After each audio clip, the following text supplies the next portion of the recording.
Good morning, Galway, and apologies to Buffalo Springfield because I might play that song again later for interrupting them so rudely. It is 11:01 a.m. on today, Monday, the 13th of October, and I am absolutely delighted to be joined by Peter Butler from the Galway branch of Conservation Volunteers Ireland. Thank you very much, Peter, for joining us. Good morning, how are you? So, Peter, Conservation Volunteers, I know that to some degree it says in the name what you're doing, but certainly before I knew of you and I knew of your social media, I was curious, sort of what you have done up till now, and sort of how you started. So maybe we could start on that. Sure. Okay, so we've been, I suppose, doing our voluntary work for 10 plus years. Okay, we started with really beach cleanups, okay, and littering, picking, and everything else. And then we identified that the council identified no more areas where they wouldn't be cutting, didn't have a need to cut it, but they needed volunteers to step in and to manage these areas, and that's where we started with that. There's a park up there on your circular road where we would just cut the grass at the end of the year. Okay, we put in seeds, wildflower seeds, take out certain plants into it, and really try and create a very biodiverse area up there. We started there in the city, Eglinton Canal as well, okay, along the banks of that, just to try and create areas which were biodiversity important, really for pollinators, for bees and for butterflies. That's what we do. We find huge interest in volunteering if it's to do with nature conservation. People are really clued into it, want to help out in it, and from there then we moved to Rinville Park or more. That's a much larger scale. We need 2,000 square meters there, where which is there's a lot of wildflowers in particular areas. In fact, we found, we didn't find, somebody identified for us, a species of orchid that's not found anywhere outside of that one little area, small area, okay, between here and Roundstone or Ballybohan. Okay, so, and that's the Lady's Tresses orchid. So, and we've also done work in the South Meadows there at Merle Park Hospital. We collect some seeds there and we spread them around, and we've done various volunteers. People love volunteering. It gets them out. First of all, it's a social occasion. Lots of people. There are very few really opportunities where people can meet and mix and work together. Everything's kind of separated out to individual work. So people love coming together to do things. And then we built a raft for swans in Oramore to try to solve a problem there, whereby they couldn't nest because the estuary the tide was basically flooding their nesting place. So we just put in a raft there, designed a raft. We're very lucky in that we have a set of skills. We have people with, I remember Dan, he has his own boat, he understands floating, buoyancy, anchoring. We then have two people who have engineering skills and they understand construction and the mechanics of these things. And then moved on from there to the project. The most challenging project has been common terns that used to nest on Mutton Island and also Rabbit Island, Hare Island, and I found that there's been no common terns fledged in 10-15 years from that, because there are just too many predators. Like, young chicks are food for lots of things, and these islands are not far enough off the coast, and particularly Mutton Island, again, there's a causeway out to it. People just go out and walk their dogs. I know people need to walk dogs somewhere, but they let them loose on Mutton Island and they just ravage everything that's nesting and it. And then the cats go out there as well, and foxes go out there, and mink go out there. And we, about 5-6 years ago, we were in discussions with Atlantic Technological University, people from the Department of Nature and the Environment, around could we do something to basically create a safe nesting spot for these common terns. And the solution was these floating rafts. There's 3 of them in Lochatolia. We're actually working at the weekend. We were doubling the size of one of them, and they float off an anchor, around an anchor in Lochatolia. They have polycarbonate sides so that mink mink will swim out on a calm night to anything, and they'll get up on it and they'll attack whatever's on these things. But not when they meet a 600 mil high polycarbonate that literally it's like glass. Nothing can get up it. Okay, so this is great. And common terns take to floating rafts. They're in Dublin Bay. They have these floating rafts. I mean, this is not an original idea.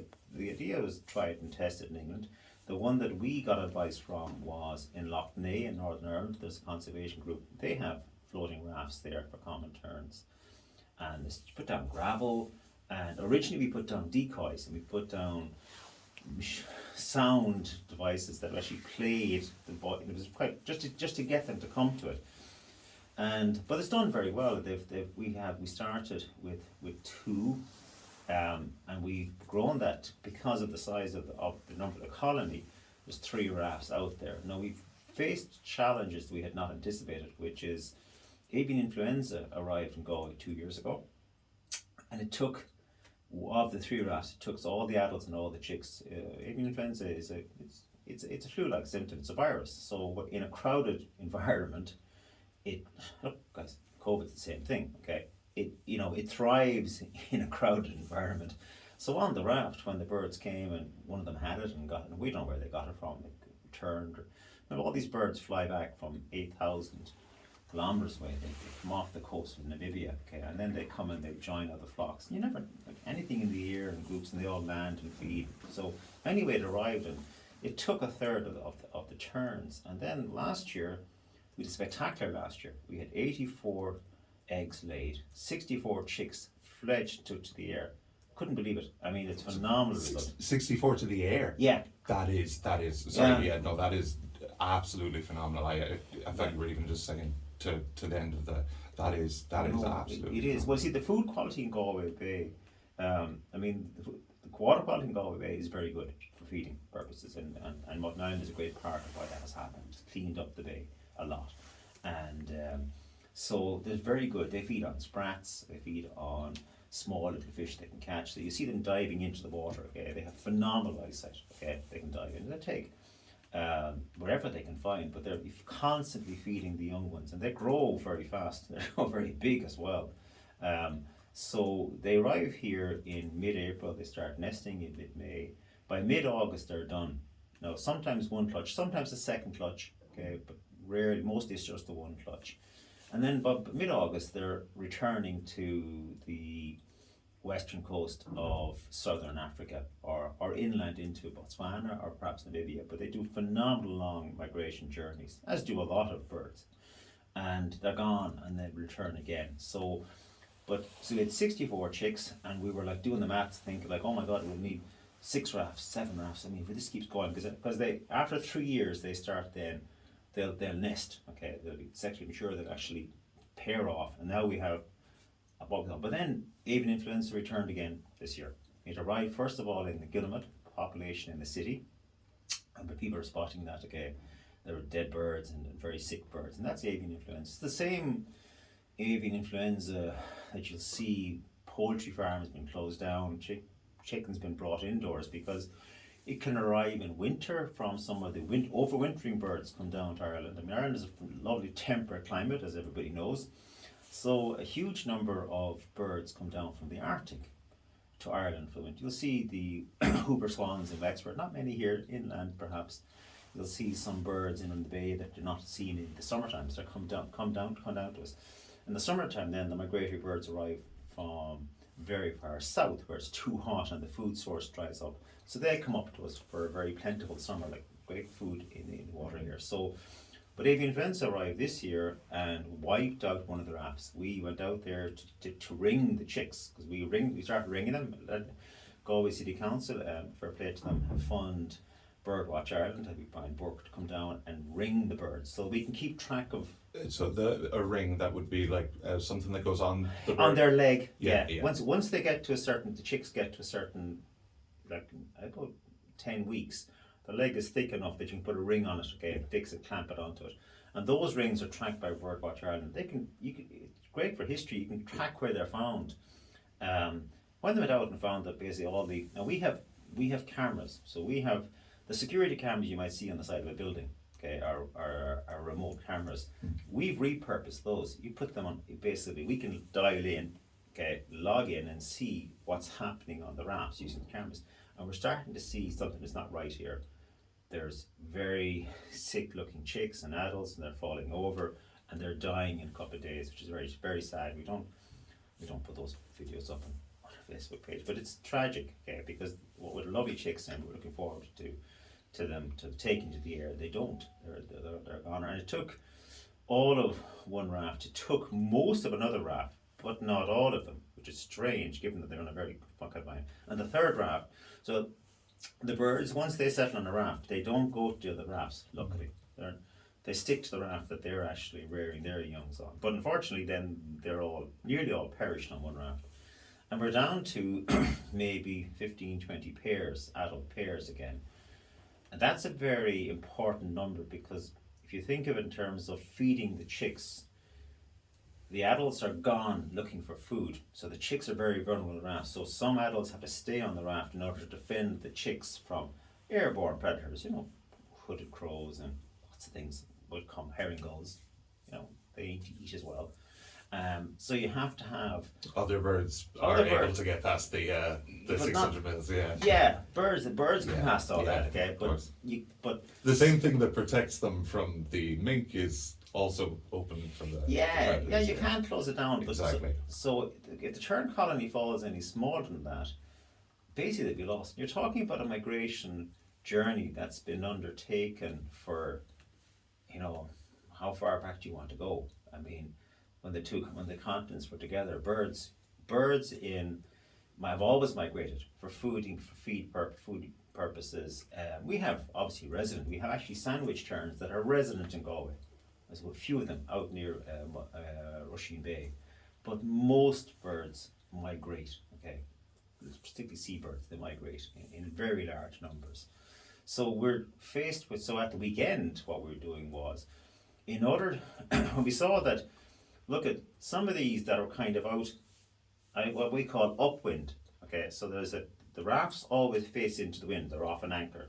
So at the front of the raft is just like the front of the airplane. They're getting fresh air. It's the ones at the back of the raft are the ones that are not making it, because the virus is coming to the back of the raft. So what we've done is we have doubled the size of one of the rafts and then we've kept the we put a picture on the Facebook page of it where we divided the raft, of it, and you can see that we're basically trying to expand the nesting area so that the chicks and the birds are not that close to each other. Look at 2-meter social distancing. This is what we do. It was my first thought. Yeah, it is the same thing. Yeah. Well, virus is like that. Virus needs to move from a living host to a living host, otherwise it can't survive. Therefore, the other living host must be pretty close. Look, that's why we've all been social distancing and everything. Exactly. And in the same thing, it's crazy that we all know it now so well after that. We do. In that same way where it's if you come home from school, you bring back everything to everyone in the house. This time of year, I would say parents are driven mad. Okay, like I don't have young kids. I have my daughter's well reared now, and my people tell me, like, Peter, this is just not the first time of the year, because no. And here's the irony of it is probably those kids that go to school have better immune systems as adults because they've picked up every bug that was going. Yeah. The problem is with avian influenza is there's always been flu-like symptoms. How far back in history do you want to go? Like, flus have been around. They're a very primitive organism, but evolutionary-wise, a very effective organism. Okay? We've had flus longer than we've had dogs, I think. Probably, and flu survives by not killing all its hosts. Okay, otherwise it dies. Okay, so it's quite possible that there are birds in the air that have avian influenza, but are surviving with it, but then they're passing it on. Okay, so we don't know where this came from. We don't know where the avian influenza did it come from. Overwintering birds, that were just sat on the same rock close to a bird that arrived down, because there's a mixing there. It is what it is, but we are hopeful, but it's an unknown at this stage, as it is with COVID. It's unknown what level of what level of immunity will arise, but also unknown what level. I mean, evolution is based on random variations in genes. It's also unknown as to how the virus will mutate and whether or not the birds, wildlife birds, can actually deal with mutations or not. So it's our task as volunteers is to do the best we can to create a safe nesting space for them, in the hope that, because the common terns leave a nesting, that the number of nesting locations for most migratory birds is falling across the country. They're being concentrated more and more in less and less numbers. Okay, and that's not good evolutionary wise. So therefore, you have to protect the ones you have very, very well. Now this, I said, there's nesting rafts down in Cork. There are nesting rafts in Dublin.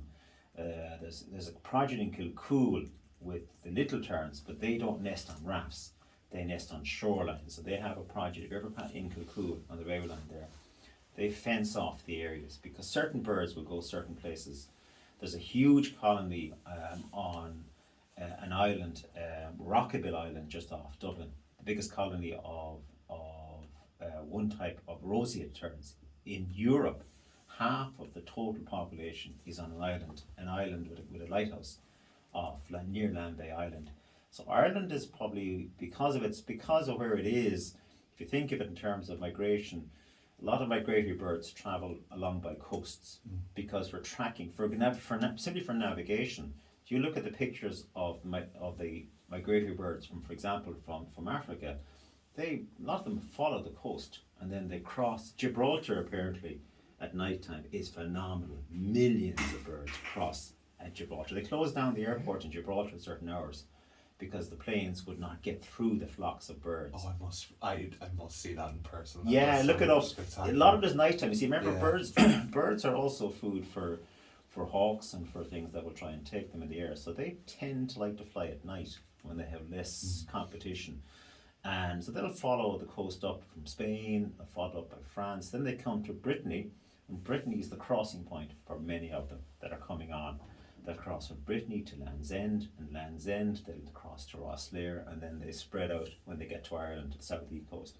So it isn't possible yet to put tracking devices on these birds. They're too small. You put tracking bird on a stork, okay, or a crane, because they're a big bird, and if you're able to attach it to them, you can track them. Cuckoos, there is a very good. They track cuckoos with these tracking, which are getting smaller and smaller and more lightweight, and they can track those, but it's hard tracking. But that's so. This is what we do. It's been our most challenging project because we're at it 5 years. 6 years. We started off with one little wooden thing as a trial. We're now up to 3 long term. So these are all now recycled plastic. They are all long term rafts because once you solve a problem somewhere, you have to have a long term investment in it. You can't create this ecological trap where they leave where they used to be, which wasn't safe, and then they come to your solution, but then you don't maintain it. So these rafts are probably here for a very, very long time. They will certainly outlive me, and these will be a feature of the conservation. I mean, we've been talking to various groups, and we're talking to National Parks and Wildlife Service about this same design to be used in other locations. So the biggest problem is possibly the mink.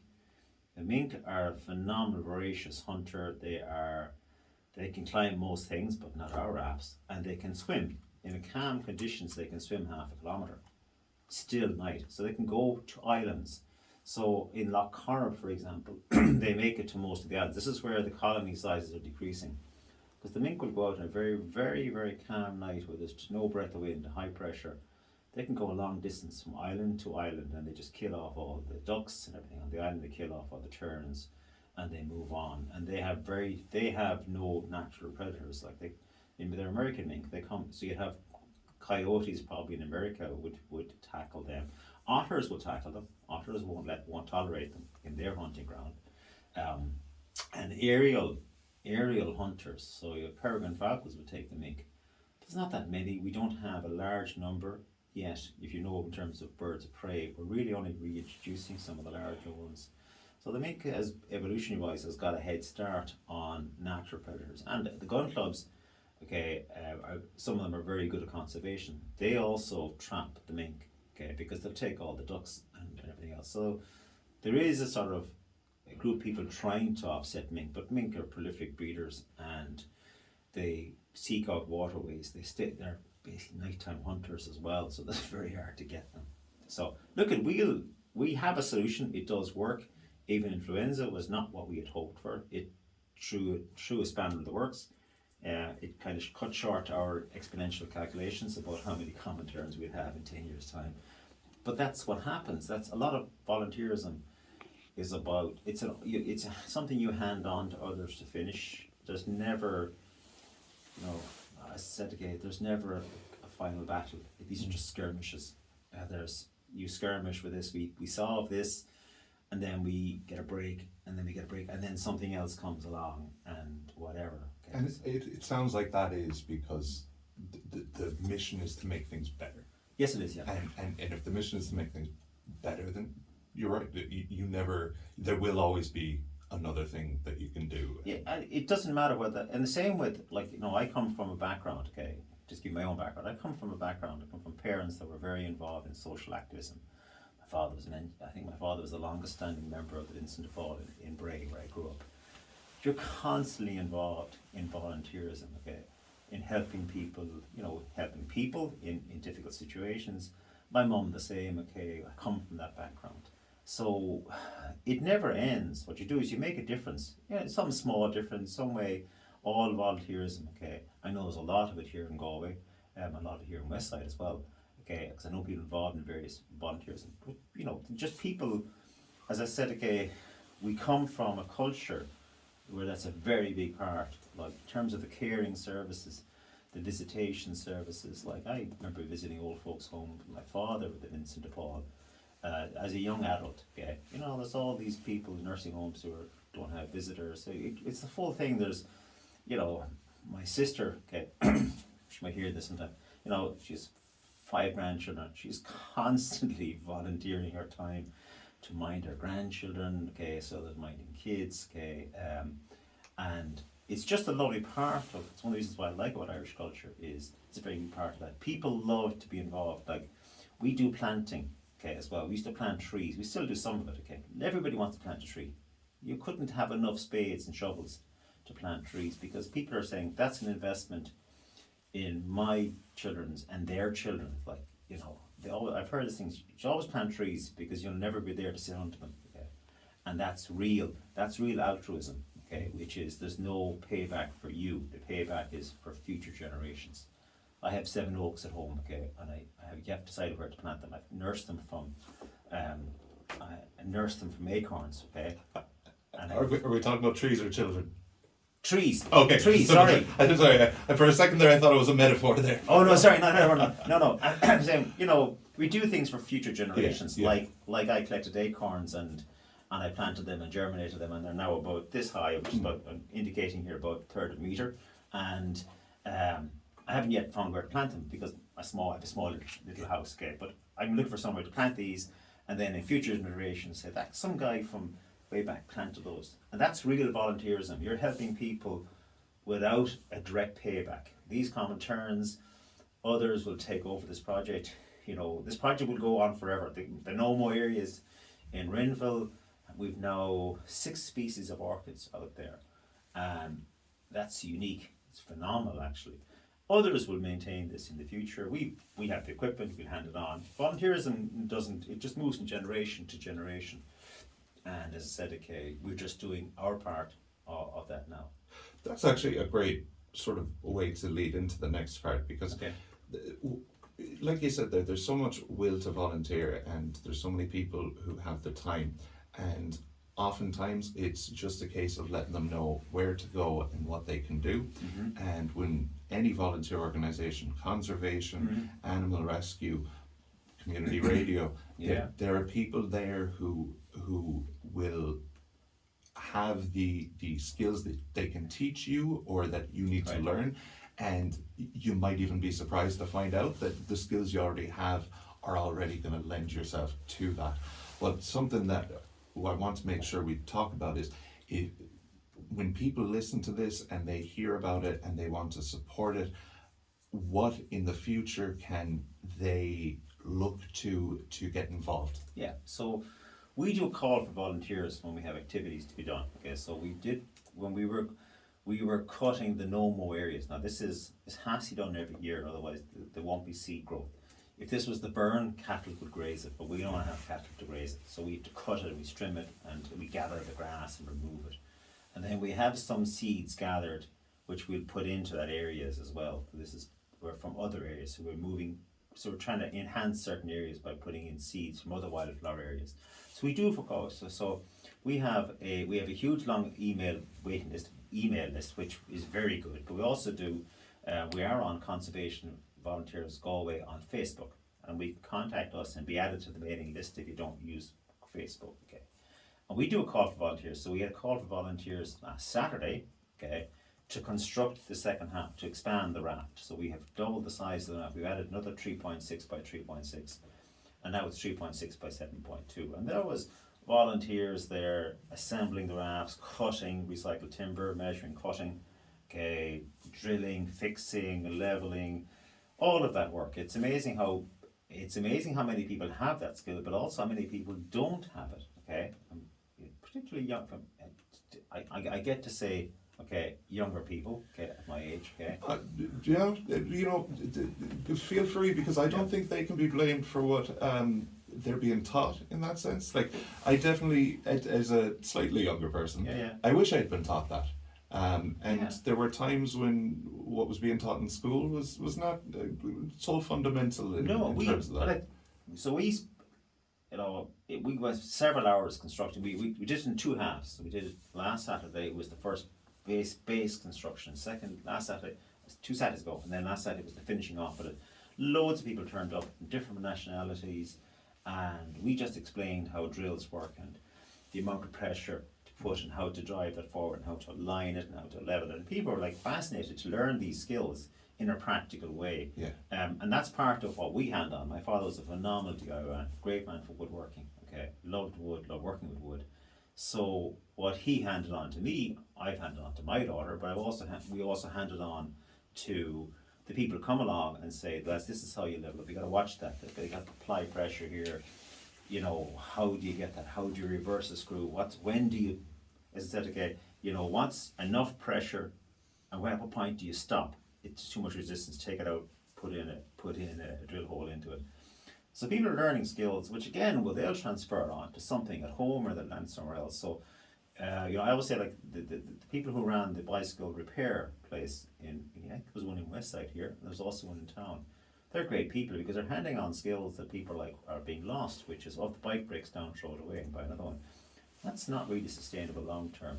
The skills of being able to fix things, repair things. There's a great guy there in town who could fix most for fixing. I brought my clothes washer to him there, convoys there on New Road. There are people in the town who have great skills. Now, happily, others are learning from them and taking over those skills. So all of that is learned in conservation work. How to handle a spade, how to handle a rake. We have machines. We do have a very heavy duty strimmer. Only certain people get to use that because you just have to be careful with it. Okay, it's mechanized equipment, but we will train people in on the use of mechanized equipment. How to use a strimmer, how to handle it, how to carry it safely, not to hurt your back. Lifting skills, digging skills. So we go through a lot of health and safety stuff with people, so they don't get injured. Okay, that's all. And even listening to that, like there's people out there who I know have used the strimmer at home, or there's people who have heard the manual lifting at a job or something. Yeah. And so I love that we can talk about that, so that people know that they already do have. Everyone has something to offer. Hugely so. And I feel like sometimes our job is just to remind ourselves or other people that we do, because we're so quick to say, well, that's someone else would be better for this. But okay, we've evolved over how many years? Okay, but what is it like? What do you call those opposing finger thumb? The opposable thumb. Yeah. Yeah. Opposable thumb is the basis of human development, which is our ability to pick up tools, okay, and use them, okay. And we might have started off with something a bit more basic than Black & Decker drill, but we started off with tools, and as a human race, we have learned skills from the use of holding things and throwing things and whatever. Okay, you know, you look at some of the carving, the great amazing carving works, painting. All these skills are learnt. They shouldn't be lost because because they are part of our human. To me, a part of our human skill set is the ability to do things for ourselves. Okay, so not that I could fix, not that I could repair, maintain my car. It's a different skill.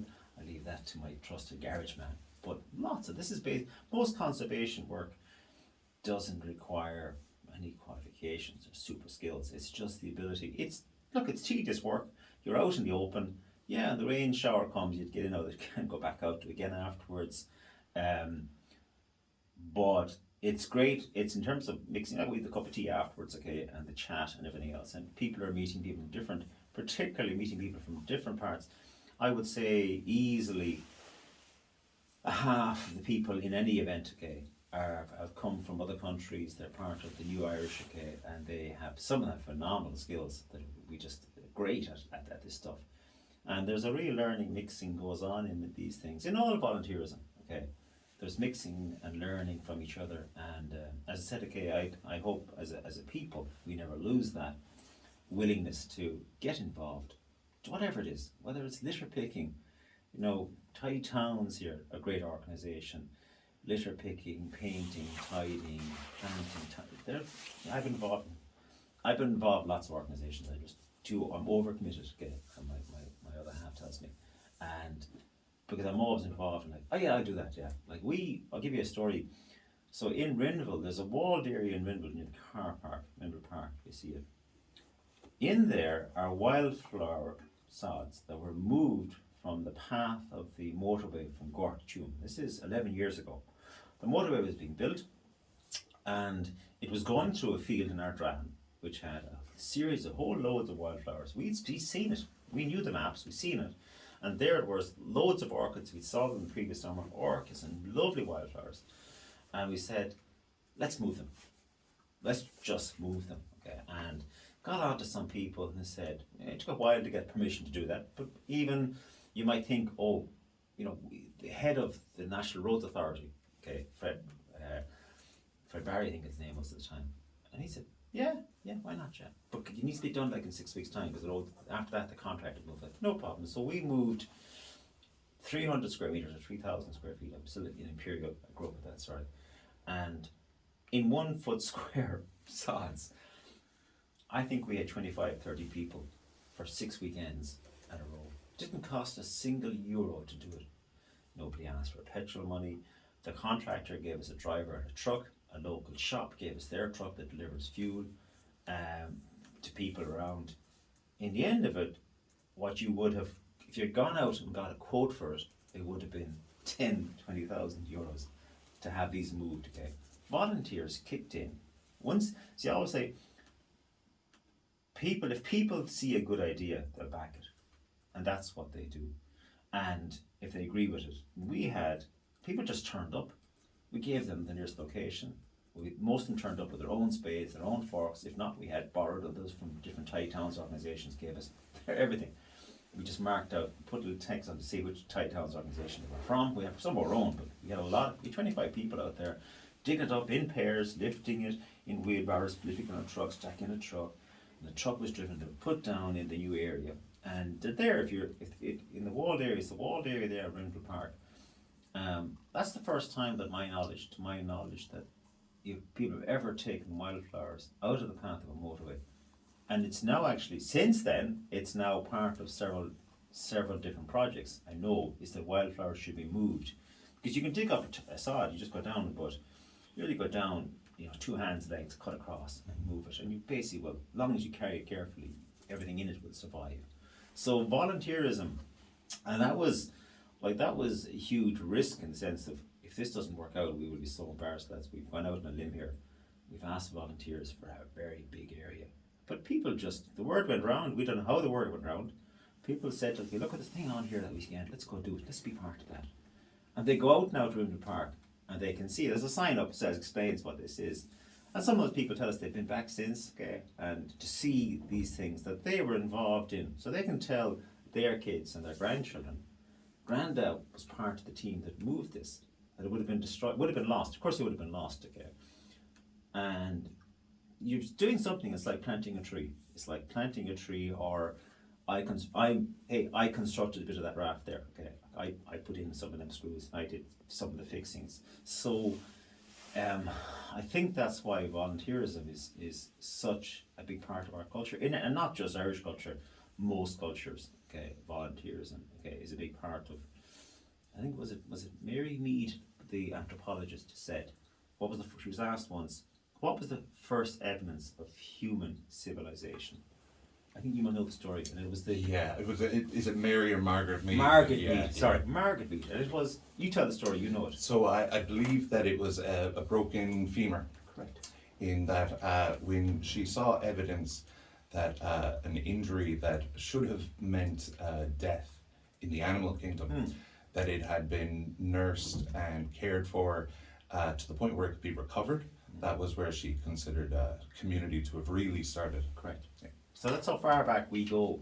And this conservation work, whether it's trying to protect these common terns, we are looking next year at building a swift wall, okay, a San Martin wall, okay. So the San Martins, some of their sites in quarries eventually degrade, okay, and it's hard to find new ones, okay. So we're looking at perhaps building one of those. Now we need permissions, and we have funding of the Heritage Council, have been very generous in their funding to us. We applied for them for the work for that. Galway Antiquaria are on board this year, fair play to them, for Noreen Burke, from there, for funding, because things cost money, and we can fundraise, and we've done fundraising, but it's always easier when somebody else is offering you, and you know what, it's only materials. Nobody gets paid for anything. Nobody gets paid anything to do the volunteering work. So they can see, look, of course we give you, what do we need? What do you need? We need to upgrade the raft. We need 2,500 to 3,000 euros for materials. No problem, okay. It's signed off, it's small monies.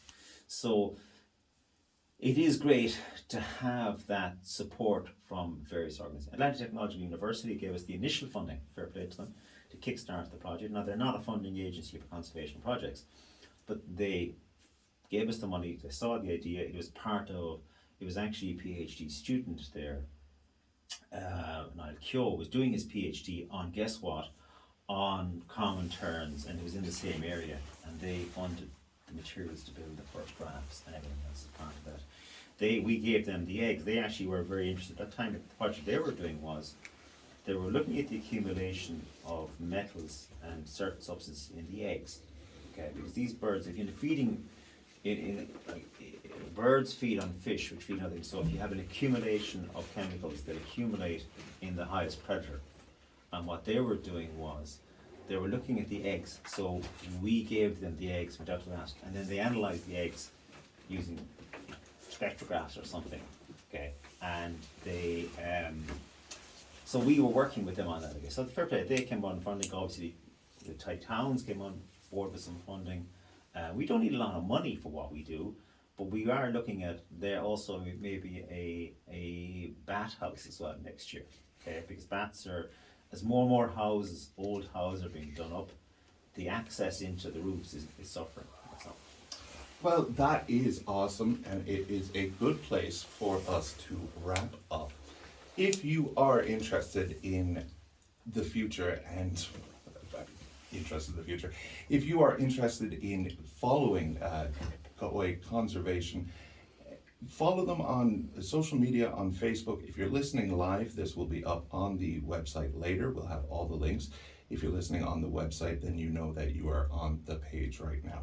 And if anybody is out there and wondering if they maybe should volunteer, just remember that the best time to plant a tree is yesterday, and the second best time is today. Peter, thank you so much for joining us in the studio today, and I hope that we meet again, whether it be out in Loch Italia or when we're talking about the next Thank you. Thank you very much. Cheers. The time is 11:40 a.m. You're listening to The Breakfast Show on GoCom Radio. We're going to go back to the music, and when I come back, we will have community highlights. Don't forget, if you have something, a person, place, or a thing, or even an event, a cause, or even a problem, text into the show 087-618-3686 or send us a voice note on WhatsApp, same number 087-618-3686. You know, I think it's time to give Buffalo Springfield the chance that I denied them earlier. It's 11:40 a.m. You're listening to The Breakfast Show on BOCOM Radio.